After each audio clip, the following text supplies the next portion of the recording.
I'm Gotham Sharma with Cybercrime magazine. I'm here with the world's most famous hacker, Kevin Mitnick, and Chief Hacking Officer at KnowBe4. We had 1,000 people gathered here for almost 3 days, right? Talking about security awareness, learning about it, discussing it. Why does this stuff matter? Why is it so important? Because organizations know the threats. They want to network with like-minded individuals because they want to protect their organization. They want to look at what products and services that we're going to offer at KnowBe4 and see the great keynote speakers. And basically have a good time. Sure. I think everyone could say they did.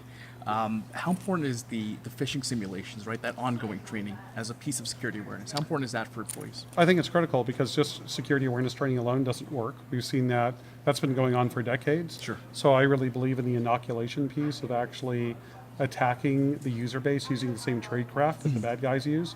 Of course, by giving them notice first that this happens from time to time to help build security for the business. Of course. And that way, when a user falls for an attack, they have that aha moment. And it becomes a very teachable moment to help them understand how the bad guys might exploit them. So I think it's a critical component of how businesses can mitigate this threat. Agreed, and I think just seeing the turnout here, I think a lot of people agree with that. What are the consequences of not doing something like this, right? Not having users aware, not training them consistently. What's we've seen ramifications of that, but what are some other, in your expert opinion, consequences? Well, serious consequences. I mean, we see in the press all the time about companies getting hit with ransomware, and usually it's through a phishing attack. Right. That's usually the easiest way. So I think if companies don't pay attention, if they just focus on the technology alone, the firewall, the intrusion detection system, and the SIM, that they're leaving themselves wide open for a social engineering attack. And most threat actors today, whether it's criminal-based, whether it's nation state, are using social engineering as the way in to get the foot in the door. Right, for sure. That was my next question, right? How important the technical and the training pieces, right? They work hand in hand. Is that fair to say? It's all important. So what you want to do is layer your defenses. I mean, you heard this from time and time again. It's nothing new, Right. but you don't want to have a single point of failure. So if the human fails, even though if they're trained, even though they've been inoculated, there could be a circumstance that comes up where they still are fooled.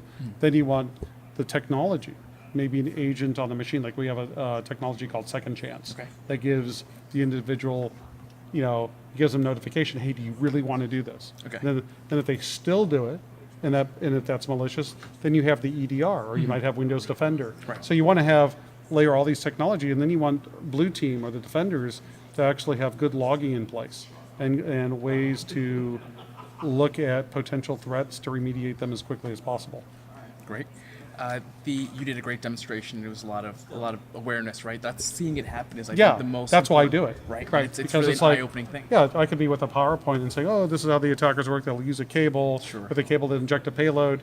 That's all fun and dandy. It's interesting, but when they actually see it happen, and you're right there, you're looking at the cable, you're watching me plug in the machine, and you're seeing it live.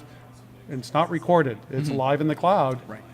It's like that wow factor. Sure. It really does work. It's really a threat. For sure, and it works on people who are in security too. That's Yes, part. yes. It's not just these aren't just lay people who are out of security. They're in security and still I go to security conferences all the time. Like, take Black Hat DEF CON, for example. I'm standing on the elevator, and these guys who are well-known security researchers who are well-respected are in front of me putting in their PIN on their iPhone. And they're 4 digits, no, 6 digits. I'm going, oh my God, Right. do these guys even think about 0, where they 0, are? 0. No, not the Trump Sure. thing, but literally you see a lot of these guys who are well-known security researchers who have really great skill sets that are under that delusion of invulnerability. Right. Right. That I'm so smart, this can't happen to me. Absolutely. Yet they're putting their PIN code in front of me on the elevator, and I could remember 6 digits. Of course. Yeah. The other question I had for you was bug bounty programs. What's your take on those? Do you think they're? I think they're contributing? okay. Yeah. I don't think they're a replacement for pen testing. I think they're kind of like icing on the cake. Okay. If you could crowdsource security assessments, and don't forget, it's not like an organized, well-funded red team or Right. pen So independent penetration test. researchers. So you're not looking at everything. You have guys that are out there that are poking. And if they find something of interest to the company, then you reward them through some monetary amount. I think having both is good.